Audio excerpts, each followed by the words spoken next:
So Much Work by Conrad Hill, from the 14th Pam Book of Horror Stories, edited by Herbert Van Thal. Narrated by Chris Harvey.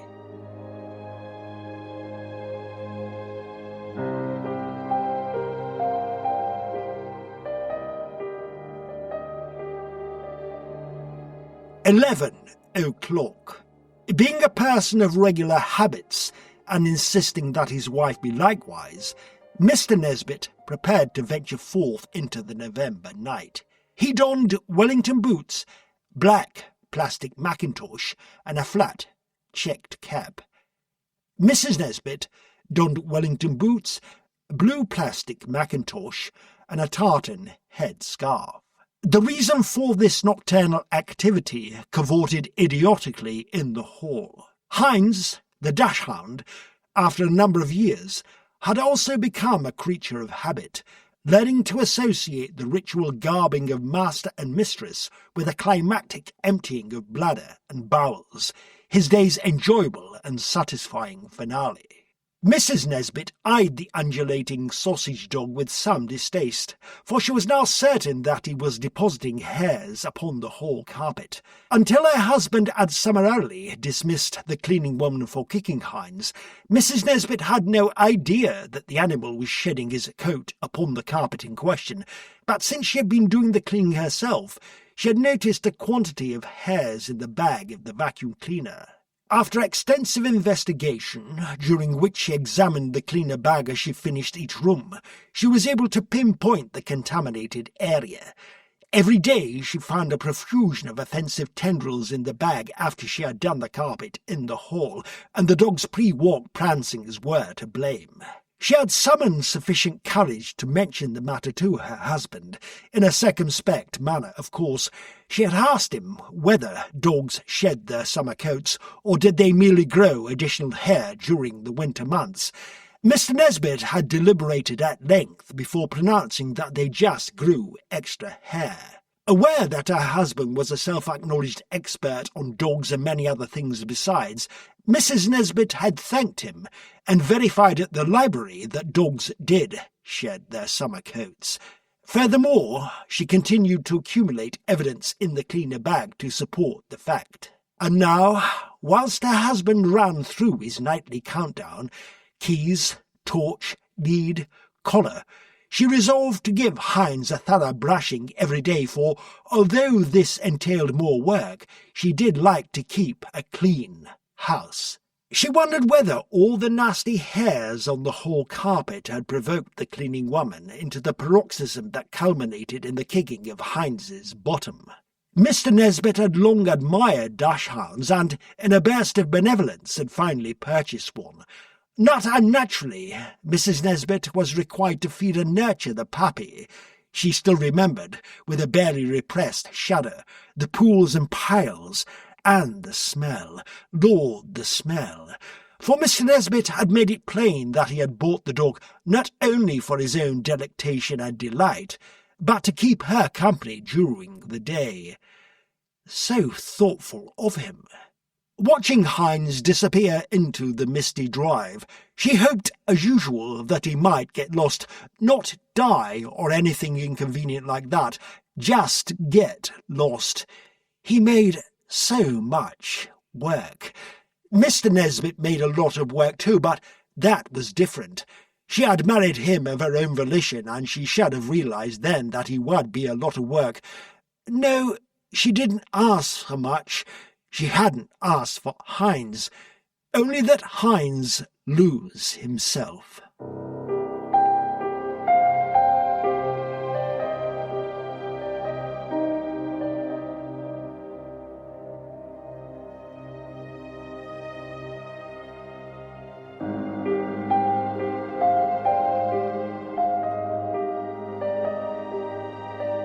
At the bottom of the drive they paused before the wrought iron gates for Mr Nesbit's final deliberation of the day. "I think he should have his lead on." Then, as a democratic afterthought, "Don't you?" Mrs Nesbit knew that he required mild dissension to provide him with the satisfaction of overriding it. He also wanted time to survey the house from where he stood. He was very proud of his house.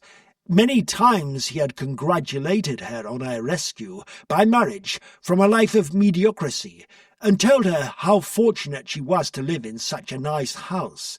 It was a nice house, but it was too big, and big houses made so much work, especially now he had dispensed with the cleaning woman, refusing to employ another, as he feared for Heinz's safety. Mrs. Nesbit was sure she should have been just as happy in a little terraced house in town.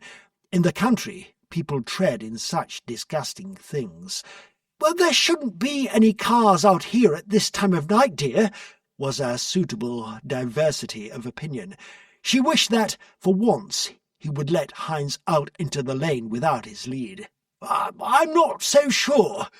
His words trailed off as though he were giving weighty consideration to her argument. He turned, as she knew he would, to look at the house behind them. "Don't you think the house looks pleasant in the moonlight?" he said, as his gimlet eyes sucked in the mist-shrouded bulk of the building. Mrs. Nesbit made no reply. She knew that he didn't require one. She watched his neat little moustache, bristling with the pride of ownership. "He looks like Hitler," she thought, for the 1000th time. Hitler admiring the Berchtesgaden. His fingers caressed the scrolled ironwork of the gates behind him. The gates were almost his own handiwork, for he had designed them himself with loving care and a minute attention to detail. His own personally sculptured drawbridge. Mr. Nesbit turned briskly to the matter in hand. "No, better safe than sorry. We'll have his lead on, I think."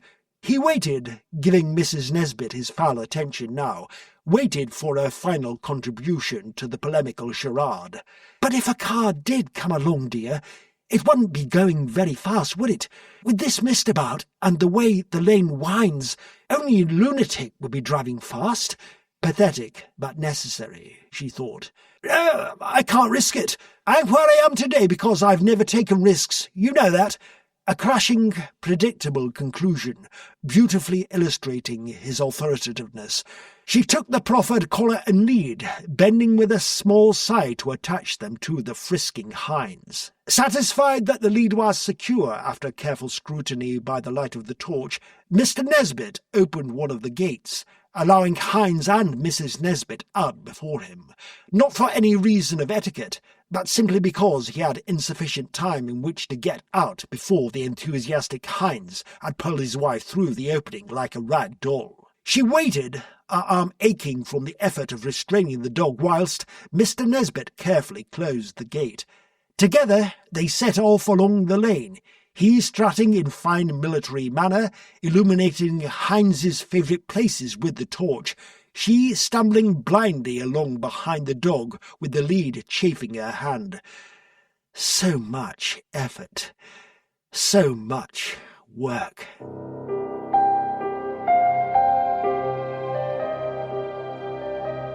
Mrs. Nesbit saw the car hissing down the lane towards them.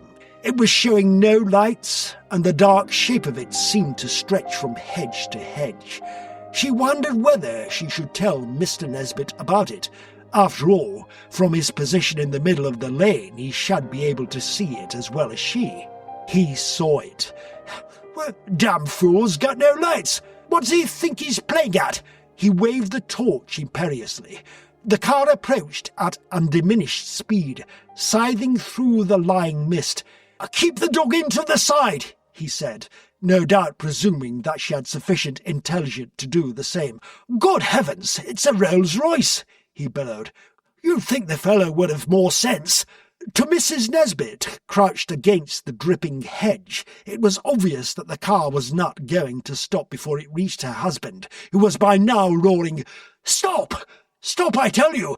and gesticulating wildly with the torch. King Canute, a bridge version, she thought, as he disappeared with a thud and a gurgle beneath the perpendicular radiator. Heinz, hearing his master in distress, leapt towards the last known position of his voice.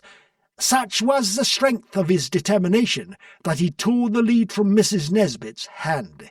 He was just in time to vanish under the rear wheel. She watched the vehicle draw sedately to a halt and was fascinated and relieved to see that it was a hearse, one of those pre-war models that used to exemplify quality in the far-off days of her childhood. It reversed slowly towards her and stopped a few feet from the sprawling figures of Heinz and her husband.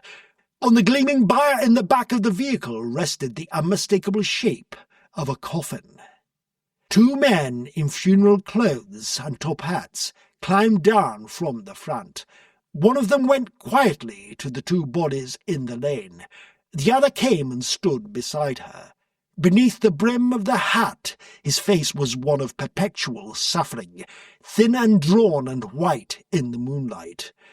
"My dear," he said, "please accept our heartfelt sympathy. It was unavoidable." She nodded mutely and assumed a sad posture of weary fortitude. The other man straightened from his examination of the bodies, and with a gesture of finality he removed his hat.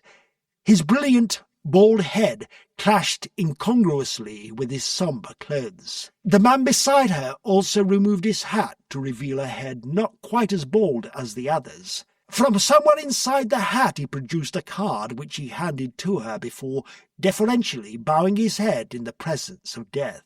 Mrs. Nesbit tilted the card slightly to catch the moonlight and read, through welling tears, "Herbert and Horace Croker, creative funeral directors." She burst into tears then, her body racked by enormous sobs. The man put his hand on her heaving shoulder. "Madam, the Grim Reaper visits all of us at some time, you know." He handed her a clean white handkerchief smelling of aftershave lotion and formaldehyde. "But fortunately I, Herbert Croker, and my brother Horace are on hand to render you some assistance." For a few moments Mrs. Nesbit sobbed in the comforting and sympathetic crook of Herbert's harm. Finally she blew her nose and composed herself as best she could. I am very grateful. It's, she faltered, pointing sorrowfully at Mr. Nesbit and Heinz. "Well, it's such an awful mess." She choked on a fresh deluge of tears. "Leave it all to us," said Herbert gently. He patted her arm reassuringly and walked over to join Horace. They held a short, murmured conversation before opening the rear door of the hearse. Patting their hats side by side on the floor beneath the bier, they slid the coffin out and laid it on the tarmac next to Mr. Nesbit. With considerable self-control, Mrs. Nesbit advanced to where the two men were now struggling with the lid of the coffin. She winced upon seeing, from the corner of her eye, the muddy red imprint of the tire tread on her husband's shirt front. That was a clean white shirt she had taken the trouble to iron that very morning. Herbert paused dramatically from his labours with the lid. "Screwdriver?" he said to Horace, in a tone that suggested divine revelation. Hearing the word, Horace exhaled to produce a prolonged "ah," and strode purposefully to the front of the hearse. Herbert looked up apologetically. "We always put a couple in. Screws. It prevents the lid falling off in transit." He seemed a little uncomfortable at his divulgence of a professional secret. Mrs. Nesbit nodded understandingly. "Very practical," she assured him. Horace returned with a yellow-handled screwdriver and a torch. He handed the torch to Herbert, who played the beam along the edge of the lid to reveal the first screw. Horace tackled it with a nice economy of movement, the credentials of a craftsman. "What name is it, madam?" Herbert asked, as his beam sought the next screw for Horace. "Nesbit," she replied. Should she feel guilty for not providing his Christian name? Not really, after all, they hadn't been that close. She would have to consult his birth certificate, after all. "The deceased, he was your husband?" Well, we've been married for 25 years. She felt surprised that such an incredibly long time could be so adequately and succinctly described. Horace removed the second screw and lifted the lid of the coffin. Mrs. Nesbit gasped when she saw the immaculate quilted lining inside. "Won't you ruin the material if you put my husband inside the—" "This is our Rover general purpose model. It cleans up very well," Herbert explained. "Well, rather you than a—" Mrs. Nesbit decided not to finish her attempt at a little brave humour. She turned away whilst they manoeuvred Mr. Nesbit into the coffin. Horace spoke for the first time. "Nice fit, Herbert. Almost as if it was tailored for him." His voice wasn't as cultured as his brother's. It was evident to Mrs. Nesbit that he was the artisan, master of the workshops. The sensitive and condolent Herbert would look after the administrative side of the business. Horace addressed her. "He's nice and comfortable now, missus. Would you like to see him?" No, not just now, thank you. Perhaps after you've Yes, of course," Herbert interjected tactfully. She suddenly remembered Heinz. Poor little Heinz. She turned, careful not to look at the coffin. "Can you take the dog as well? He loved his Heinz, you know." Herbert hesitated. Well, it's not very hygienic." Oh, I'm sure my husband wouldn't mind, Mr. Croker," she said eagerly. Herbert considered for a moment longer. "OK, very, very well, madam. Special circumstances. We don't normally make a habit of it, though," he signalled to Horace. Once more, Mrs. Nesbit turned away as Horace laid Heinz reverently on Mr. Nesbit's feet. Horace secured the lid against any mishap, and they nestled the coffin into the hearse. Herbert replaced his hat at a dignified angle. "Well, thank you so much for your patronage, Mrs. Nesbit. Would you be so kind as to call on us in a day or so to discuss your requirements regarding your husband's remains?" "Yes, She broke off. Herbert and Horace cocked their heads towards her in unison, indicating their compliance to her every wish. "I'd like a nice send-off," was all she could think of to say about her requirements. She looked tearfully at the blood-stained road. "I don't know what I would have done without you. It's such a dreadful mess." Herbert drew himself up proudly. "A creative funeral service is equipped for any eventuality, madam," he intoned rather formally. He softened a little when she offered him his handkerchief. No, it's on the house. Good night." They climbed into the hearse. It whispered away into the night with the mist swelling eerily behind it. Mrs. Nesbit stood for a long time, staring red-eyed at the two dark blotches and the shattered torch. "So much work," she muttered irritably to herself, as she returned to the house for a broom and some hot water.